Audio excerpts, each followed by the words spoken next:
understand that, but I like the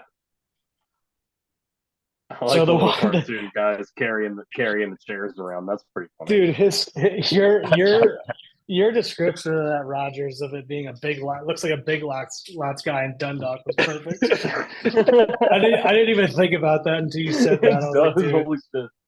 So those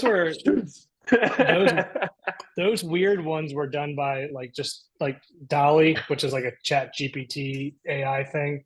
But the other Yeah. ones I sent over were like from Upwork. So actually somebody did those. So we can revise them as much as we want. Oh, that's cool. So the one that like looks like an official logo, The red and the with black like and the stuff like that. yeah, Yeah. that's pretty cool. Yeah, that was my favorite, and I figure we can kind of like adjust from there as long as Rogers likes that one. I'm on board with that. I like them. Yeah. Cool. Just not the big lots guy. Yeah. I'll be able to manage. Oh no. Hey, can you turn your phone horizontal? There we go. Oh yeah. Let me see. Let me see that gorgeous body. All right. Welcome to episode one of the Gary Williams Stole My Lawn Furniture podcast. We're basically be talking all Maryland sports, probably all sports in general, especially with playoffs coming up, and if the Ravens don't suck, coming out of a bye week. Knock on wood. Last time we did this, we did not look very good against Buffalo. So, um, yeah, let's kick it off. Since yesterday, we kind of figured out who the Ravens are playing. We're playing the Texans at 4:30 on Saturday. Dustin, I think you had all the odds and stuff on that. How's everybody feeling about that? I think well it's Ravens -9. The over under is 44. I think the over under is a little low. Given the weather's supposed to be pretty clear and Houston's offense looks really good, I think it's going to be a pretty high scoring game, and I'm looking to go over on that pretty pretty quickly out of the gate. That's going to be a good bet. That's going to be something I'm going to be gambling on this weekend. Over -9. I don't like -9. You don't like -9? It's a lot of points. Yeah, Yeah, it's a lot of points right there. I definitely think the over is a solid lock, but definitely a lot of points. It's a big spread. for the Especially with that playoffs. dude, Stroud looks really fucking good. Stroud looks great, but Cleveland's defense didn't play anybody all year, and I think it showed. Also, Flacco just kind of gave them the ball. Yeah. I mean, yeah. I guess that doesn't really matter as far as what Stroud looked like. I mean, he just 275 and what three touchdowns I think he had. Like he Yeah. just looked like he made it look easy. But I agree with you. I don't think Cleveland. I think Cleveland's defense was overrated all year. Yeah. Um, The over in this game, from my perspective, is some of our weapons are coming back. If we get Andrews out there, we can run two tight end sets with him and Likely. And then we can see what Dalvin Cook brings to the table since Keon Mitchell was out for the season. Yeah. yeah, I'm think excited to see what he does there. I I'm don't know wondering how much playing how many time he'll carries do get. you think he's going to get? Yeah, exactly.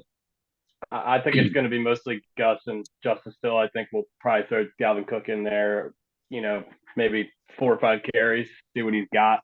But he still doesn't really even know the playbook. But it's just a veteran in the locker room. I don't think it was a bad pickup. Better than Melvin Gordon. I mean, Yeah, better than the guy who fumbles every other down. I think it yeah. really boils down to do we think that Lamar's past playoff woes? Do you think they'll come back up? You guys think this season we have a better looking offense, we have a lot more weapons for him. This matchup against Houston's defense looks pretty good. We put up 40 some points on them earlier in the season. Um, do you think Lamar can take care of the ball, and you think we'll keep control of the ball and be able to keep control of the game early? I think we'll keep control the game early. With Lamar, it always comes down to a question: is he going to fumble? Because he carries the ball like a loaf of bread a majority of the time when he takes off. So turnovers, just like in any football game, are going to play a massive, massive, massive role in this. But I do think, going to the question of his playoff woes, the playoff experience now that he has accrued over time, plus some of the leadership we brought in with the OBJs, the Nelson Aguilars, having them on the team will definitely give us more playoff experience and probably calm Lamar down a little bit.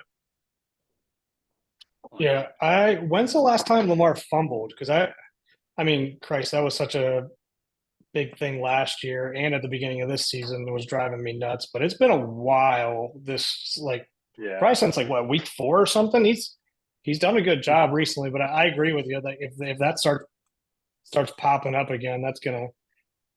I mean, turnovers, man. That's good. That's really what's gonna kill him. That was the reason we lost those couple games early to those teams to Steelers. I think it was Steelers, Colts, and the Browns. We lost early to was Yeah. just us taking leads and then giving the ball away for no reason. And we did do a better job of getting that keeping the ball more secure going down the stretch. But obviously the playoffs, it's a different animal. You know, one ball bounces the wrong way early and it can spiral quickly. Turnovers were red zone turnovers, which obviously takes points off the board and really just backhand slap. Yeah. Yeah, I mean, realistically, they should have. I mean, we could have ended this season with 2 losses, really, maybe. Yeah. I mean, we shouldn't have lost to the Colts, and they shouldn't have lost to the Steelers the first time, in my opinion. So, did you guys say? Yeah, you guys see Tomlin yesterday? Yeah, freaking out after the I actually loved it, to be honest with you. Yeah, I do too. I respect the shit out of that guy. You gotta get. I mean, you get sick of hearing this shit, man. Like, obviously, it's loud in Pittsburgh right now, and I heard some crazy stats today about like his playoff record. But I mean, just right after a playoff loss, you're going to ask that question, and he's got a year left on his contract. I would be like, yeah, fuck off, and then walk. I would have done the same thing. Role was absolutely awesome. I love it. So Mark Andrews, I know obviously he's clear to play. Do we think how much playing time do we think he's actually going to get here? Like, do we think he's healthy enough to play a full game? Is he going to be like second tight? Like, is he going to be taking Likely's spot when Likely was playing quarter of the snaps where Mark Andrews was fully healthy? What are we thinking? Play yet? I know we've opened up his practice window. Did they say he's actually going to play in the game? He has not been officially cleared to play as far as I know. Okay. They're hopeful that he can suit up this weekend, as far as I understand. But I think this weekend we'll learn a lot about him based on if he plays, how much he plays, moving forward in the playoffs. Obviously, hopefully the Ravens take care of business as they're expected to. And then we can see more out of him maybe moving further into the playoffs. To ease him back in. You can't just throw him out there for what he was doing before. Yeah, his usage was way too high. Even just a red zone decoy. I mean, the guy's going to garner 2 guys on him in the red zone no matter what. I mean, even if he can't run, they could use him as a basically third down packages and goal line kind of thing, and then just let Likely do the brunt of the work between the 20s, which is what I would assume that they're going to do that. Yeah, I would agree. I would 100% agree. I guess we touched on it. What Steelers game, that was pretty rough. Yeah, that was ugly. That was ugly. Every game this weekend was ugly except for the Rams Lions. That was the only game worth watching. That was the only game I thought was going to be worth watching, to be honest with you. I'm ecstatic for Detroit, man. That atmosphere looked awesome. Yeah, I'm kind of hoping they take care of business this weekend. I think they will. I think that's another thing I will probably be gambling on this weekend. I think Lions -6 against the Bucks. I think Baker had his time to shine. I think the Eagles were they had a lot of problems, and I think the Bucks kind of exposed them. But I think the Lions' offense is a wagon. I really don't know how the Bucks are going to stop them. Agree with you, Dustin. And did you see the Detroit fans booing Matthew Stafford's kids? His four daughters. Yeah. What are you doing? I didn't think they'd that's boo not him. class. I didn't think they'd boo Matt Stafford in general. I mean, obviously, let alone his kids and his wife on the sideline. But Yeah, that's ridiculous. He did so much for that city. I the think that's kids pretty still cool. root for him. They were saying like the kids like literally root for Detroit when like on every weekend, like Yeah. they're Detroit fans, and then they root for their dad. Yeah. We would never do anything like that in Baltimore. I don't think. That I don't know. yeah. We have a classy group of fans. I don't know, man. I love like that atmosphere. It looked like a college game. Take the Chiefs over the Bills this week, just because the Bills sustained so many injuries.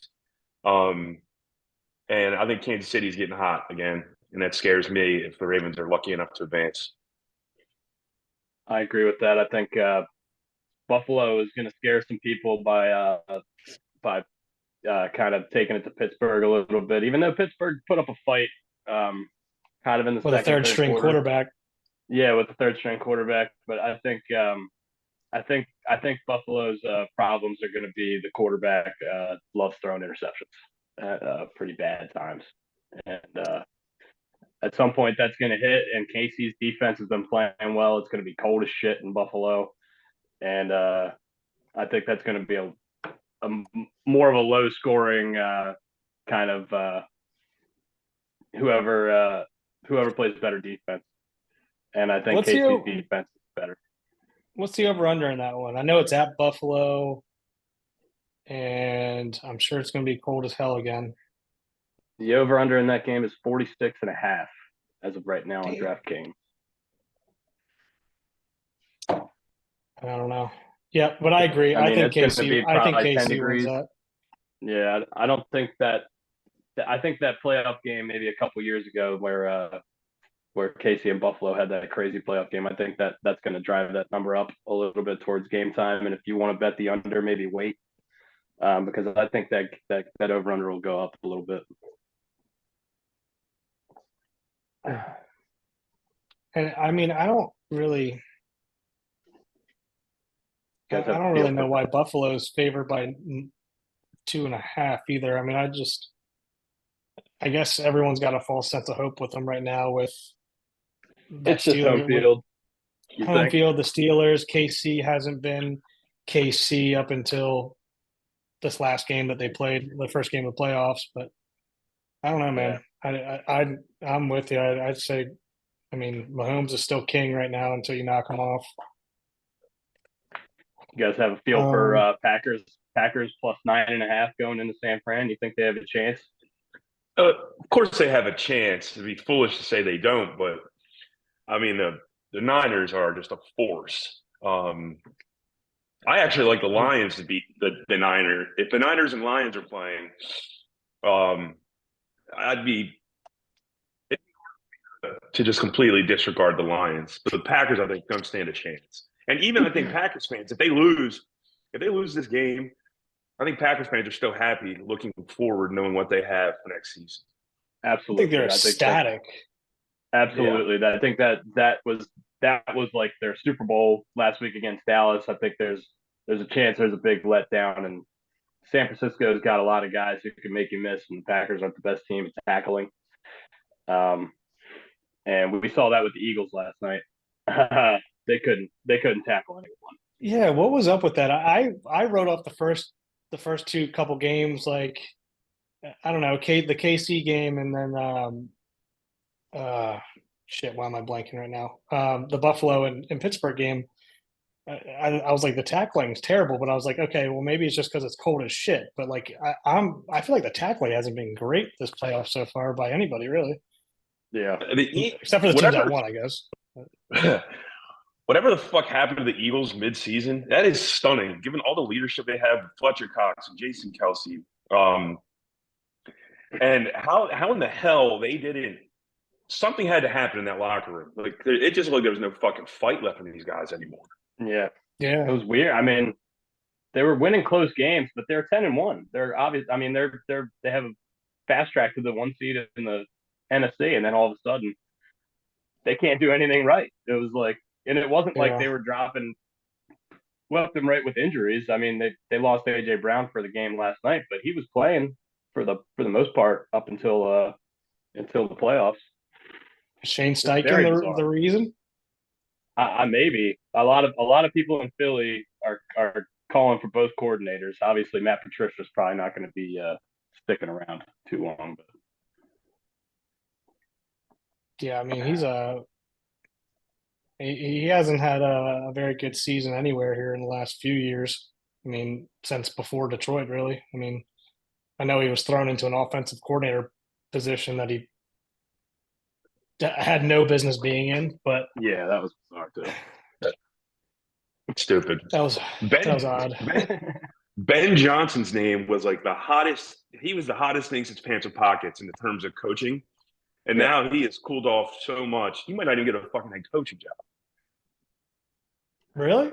I don't know. I think he will. Ben Johnson, for reference, is the Detroit Lions offensive coordinator, correct? Okay, who's the coordinator from the Eagles that was hot?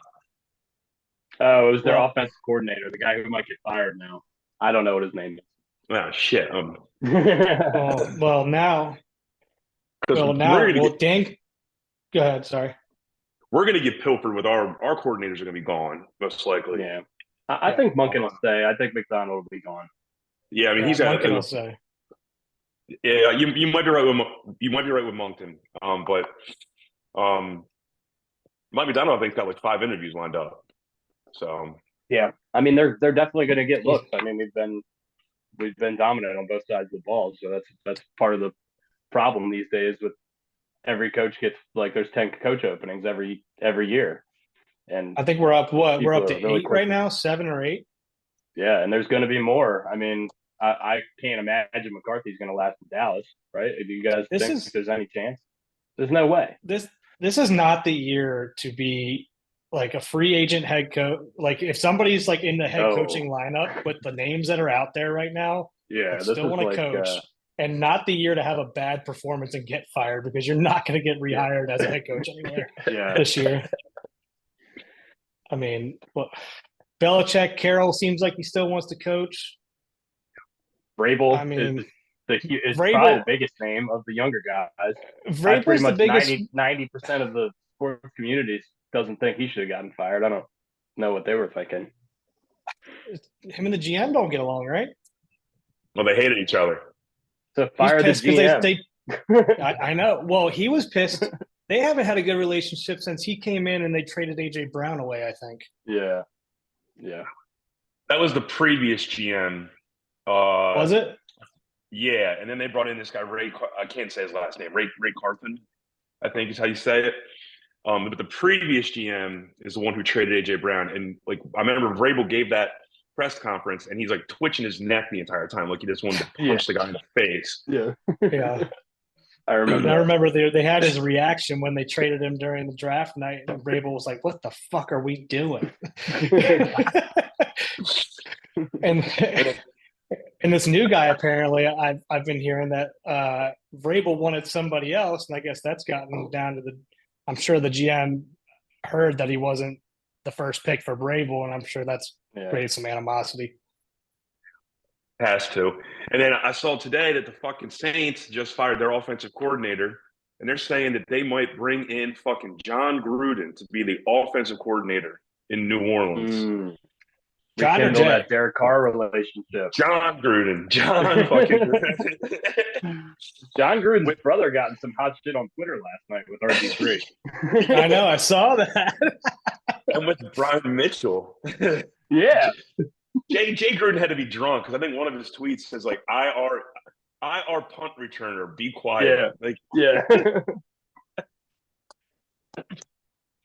John I mean, is Gruden. John? Is anybody going to listen to John after all the M bombs he dropped and all those emails and stuff? Apparently, him and Derek Carr got a really good relationship, and everyone thought that it wasn't really a good relationship when they were in Vegas together. And also, Dennis Allen's on the hot seat. So if Yeah, they get off to a bad start next year, see you, Dennis Allen. In come John Gruden. He's a head coach again all of a sudden out of fucking nowhere. To be out of the league for what, 2 years, I don't see 3 it. years. I mean, I'm not. No. Nothing surprises me anymore at this point, but I just don't.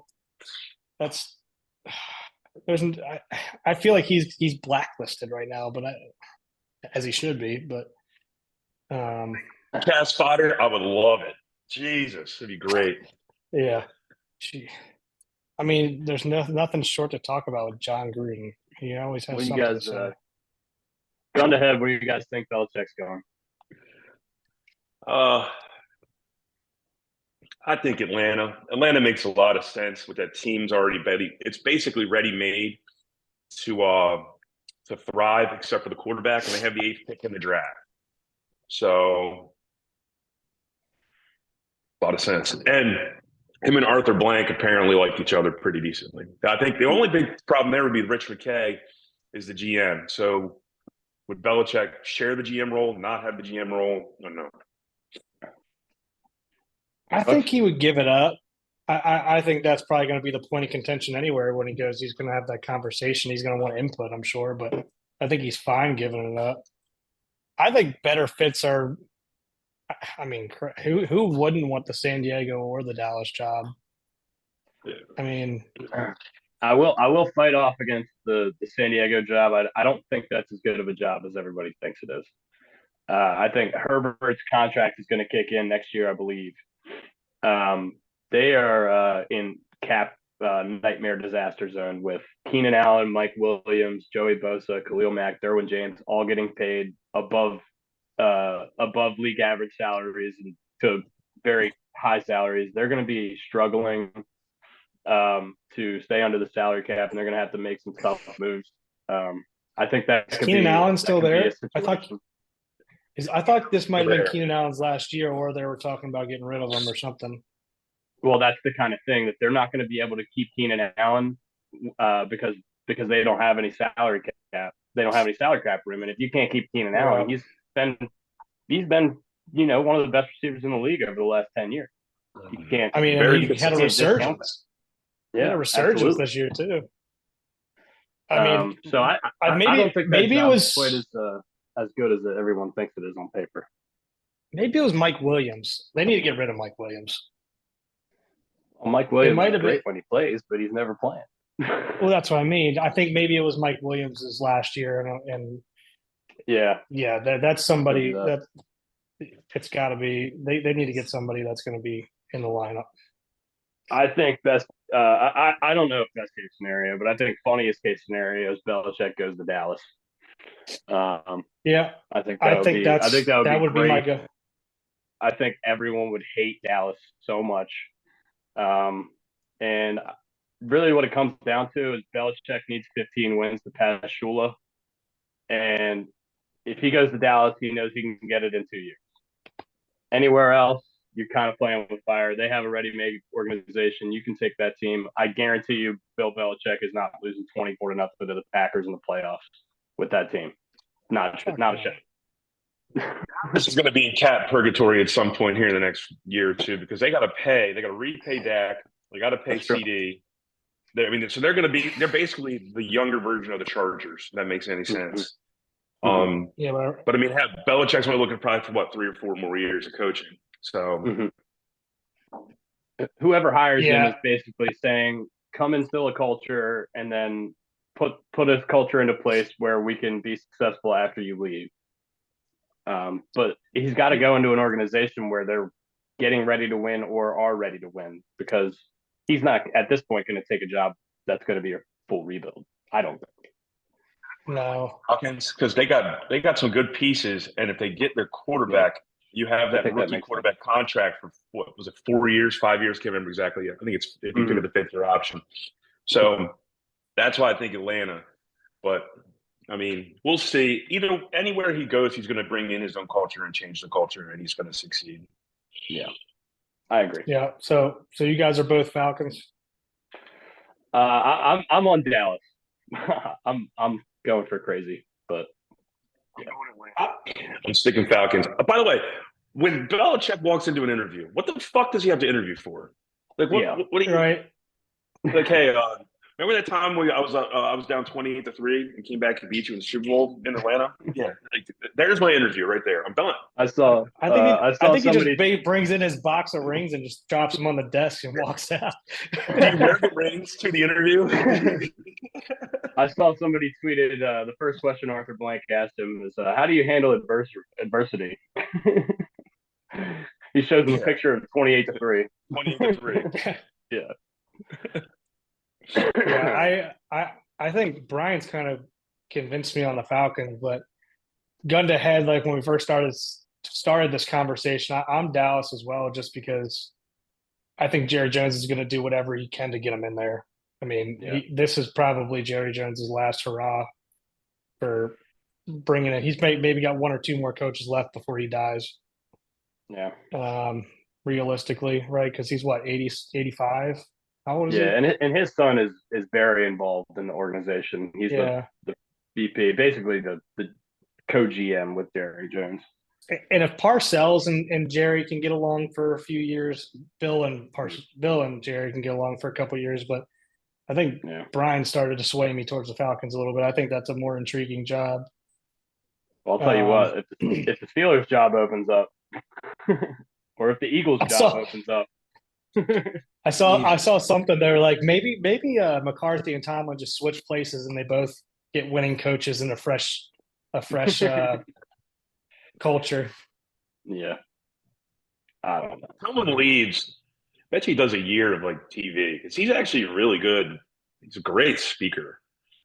He's funny. Yeah, He's very matter of fact. Very matter of fact. You guys think Saban will do TV? You think he's done? Game day stuff. Yeah, I mean, I think he was. Go ahead. I think him just doing McAfee show this year was him kind of gearing up a little bit. I thought he was fantastic on there. I love listening to him on there. Yeah. After like if Alabama wasn't in the national championship game, he'd be on the game day set, and he did a great job. Mm-hmm. And he wore some great sport coats. Oh my goodness, those crimson sport coats. Well, that's the most important. Yeah, of course. All right, so let's round out this so we don't stray too far here. San Francisco Packers. What's everyone? We gave a small take on this. I'll give mine real quick. I think Packers really blew me away with how well they played, and like you said, I think Packers fans should be ecstatic. It looks like they found another quarterback if he keeps playing this way, and especially with how young they are. I mean, I just don't. It's hard to bet against the Niners. They're a wagon. They just are. They're good on every aspect. They're good every side of the ball. Teams, defense and offense. I just don't see. I'm scared to play them again as a Ravens fan. So they're going to shove Deebo Samuel and Christian McCaffrey down the Packers' throats. That's exactly what they're going to do. They're going to run that ball over and over, and they'll just throw something to Ayuk or Kittle. Yeah, Packers defense is suspect. Yeah, I think. Yeah, I like Niners -9.5. That's my pick. Yeah, I would probably take that as well. I'm on board. I'm on board there. I take Lions -6 against the Bucks. Lions are at home. I think the Bucks. I think the Bucks proved a lot about the kind of team they are last night, but I think the Lions are on a completely different level than them. And I think the Lions win that game handily. I say at least 2 touchdowns. So loud, they made the Rams burn 2 timeouts in the second half. And that really, I'm not saying it cost them the game, but that was a major factor in why the Rams couldn't continue to mount a charge. So that crowd's going to be even probably louder than they were this past week. I agree. I'm on Lions -6. I think the only thing that keeps the Bucks in this game is their defense. I mean, realistically, they played they played a Eagles team that was they've looked like shit for what 4 weeks now. So they basically were limping into the playoffs. They're not terribly injured, I don't think, but yeah, they just haven't been on the same page for a while. They're on the decline, not on the incline right now.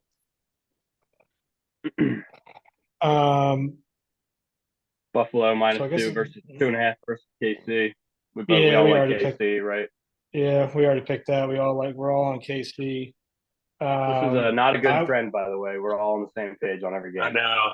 well, It's this not is good. podcast number 1, so we're gonna find out how good Oh, our yeah. picks are. Yeah, we're all gonna lose. We're fine. I was gonna ask, what does everyone think? Let's do. We already did gun to head for Belichick. I say we go around and say, for the head coaching options that are open today, who do we think's filling them as of right now? Our guess, our prediction. I know it's kind of hard. We'll see if Tomlin's even there, but just with how things are right now, what do you guys think? Let's start with Start a team. start with the Chargers. Who do you think's getting the Chargers job? Harbaugh. I agree. Harbaugh. This is not good, guys. You can tell we're all good friends. We all agree with the same shit. What's Dallas. Dallas isn't open. If it becomes open, everyone's. I'm thinking Vrabel goes there. That makes sense to me. Dallas, I think Belichick. I picked Belichick as well. I think I'm sticking Vrabel with goes it for to right Atlanta. now. Sticking with it for right now. All right, let's go to Atlanta. We know he's on Belichick to Atlanta. You think Vrabel to Atlanta? I think Ben Sherman or Ben Johnson goes to Atlanta. And let's do Seahawks. Seahawks, Dan Quinn, easy. I think that's 100%. It's not even a question. It's Dan Quinn. He wants to go, for lack of a better term, home. Yeah, I think so as well. I think the only thing that's throwing me right now is I think Vrabel would be a good fit there as well. But the Raiders, I'm taking Vrabel to the Raiders. AP? Why don't we like AP? Yeah, what's wrong with AP, dude? I'm taking AP for sure. That's the logical choice. What the fuck is Vrabel to the Raiders, man. Watch out. Mark Davis likes shiny shit, dude. He likes shiny Mark stuff. Davis likes to do stupid shit. I'll give you that. Is he going to mess this up twice? I mean, he probably will, yeah. We hired Gruden. We have 50 plus years of history of him and his dad just doing the stupidest shit imaginable. So sneaky candidate out there is Anthony Weaver of the Ravens. Apparently, he's been getting some love. Yeah. And I don't even know when he coaches on the Ravens. He's got a couple interviews. He's a assistant head coach, but I think he's officially our D-line coach. But I think that's more of just like a title. He's just a defensive assistant.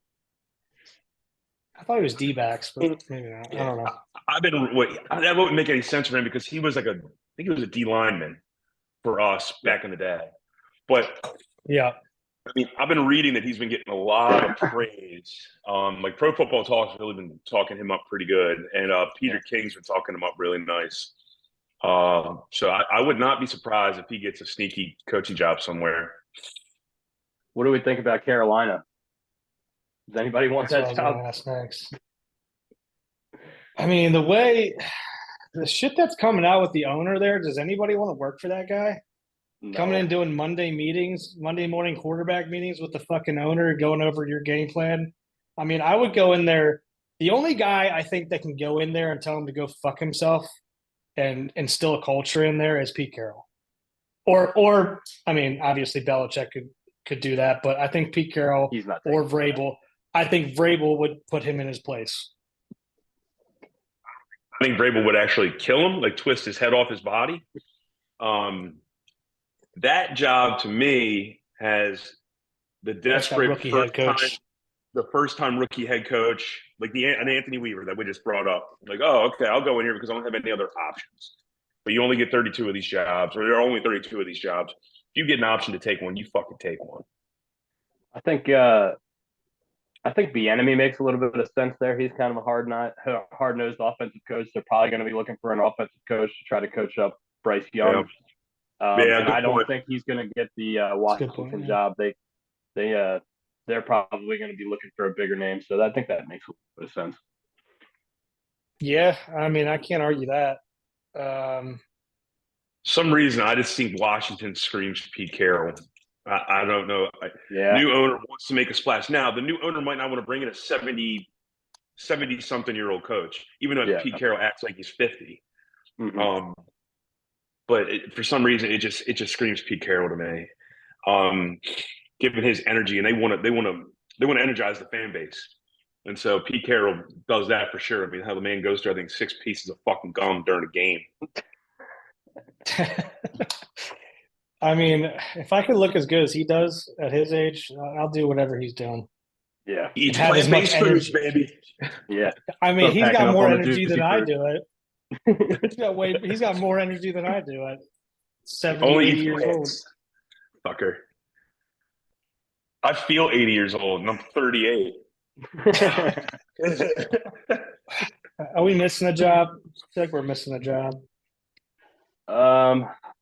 We hit most of them. I don't know. I don't know who's going to end up in Washington. I think the Washington and Carolina jobs are going to be up in the air. I think. With the rookie offensive head coach, yeah, Dusty got me there.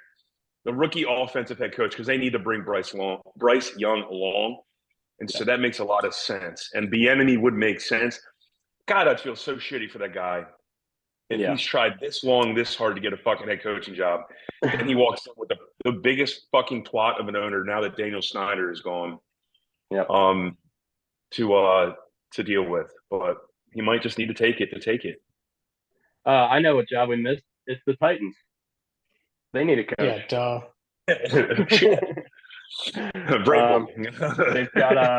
They've got Will Levis and Ryan Tannehill's expiring contract. What are they going to do?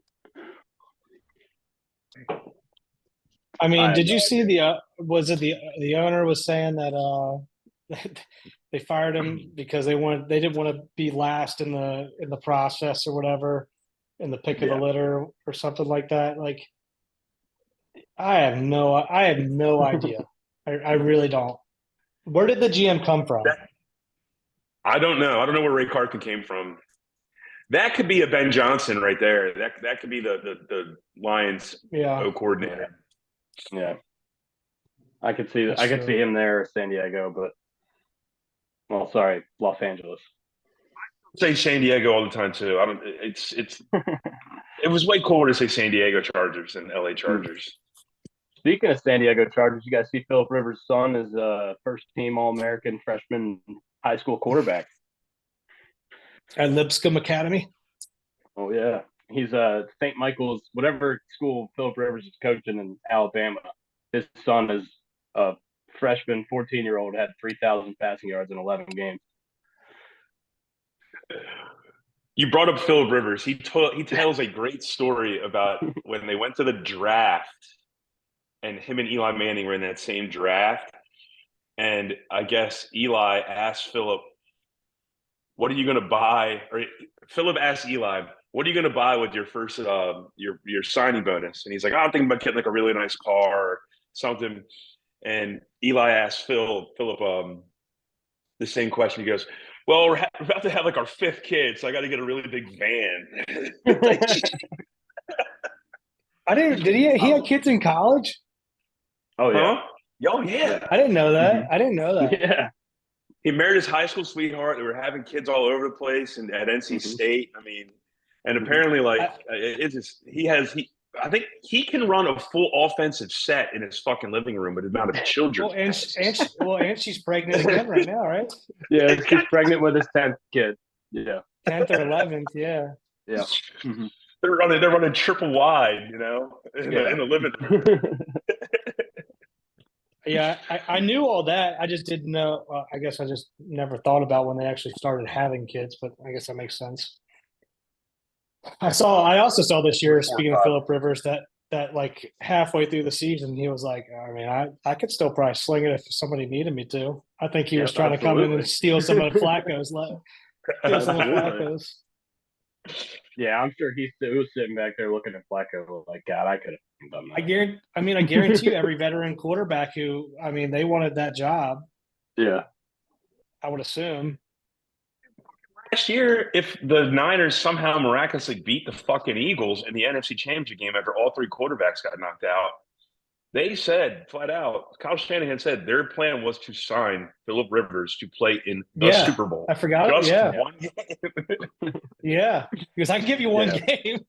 I can give you one game, dude. That's all I need to do. And I got 2 weeks to prepare. Yeah. More. And the Eagles ruined all of our lives by not letting that happen. All right. Well, I think successful first one, guys. Yeah. You want to keep it to just football, I guess, on this one? Yeah, I think we've been going for a good 30, 40 minutes on it, and I think we're covered. I think that's good. We're gonna have enough to talk about during the off season with We'll go over. We're gonna have so much Orioles talk. Some Maryland basketball stuff. I mean, we're just starting Big Ten play, really. Beat number 10 on the road though the other day. Yeah, great win right there. That's had in years. It really is. It's been a long time. Since we beat Wisconsin when they had Frank Kaminsky. Oh God. Got Michigan State this weekend. Yep. Northwestern tomorrow night. Michigan State this weekend. Yeah. Well, they're 3-3. Golf season's just starting. They're playing at Torrey Pines this week. I like Sam Burns at 30-1. By the way, just in case anybody wants to take that. Is it the Travelers? It is the American Express. The American Express, and then I think next week they play at Pebble. So, what is it like? Right after the Super Bowl, I thought. That right after our Super Bowl week is usually Waste Management, and then after that, that's the Pebble Beach Pro-Am, I think. I don't know what the schedule is. I know they're playing at Torrey Pines this weekend, and I know I like Sam Burns at 30-1. I don't love betting golf beginning of the year because I feel like it's a fucking crapshoot a lot of times. Like I didn't even know who the guy was that won last week. Grayson Murray is a little kind of an unknown. Yeah, I know. I just saw the story and everything like that. I'm sure everyone see the story about how he sobered up and now he's winning golf tournaments. Winning major golf tournaments. I've going to the Masters now. Yep. Yeah, I never heard of the guy before then. All right. Yeah, let's save all this other stuff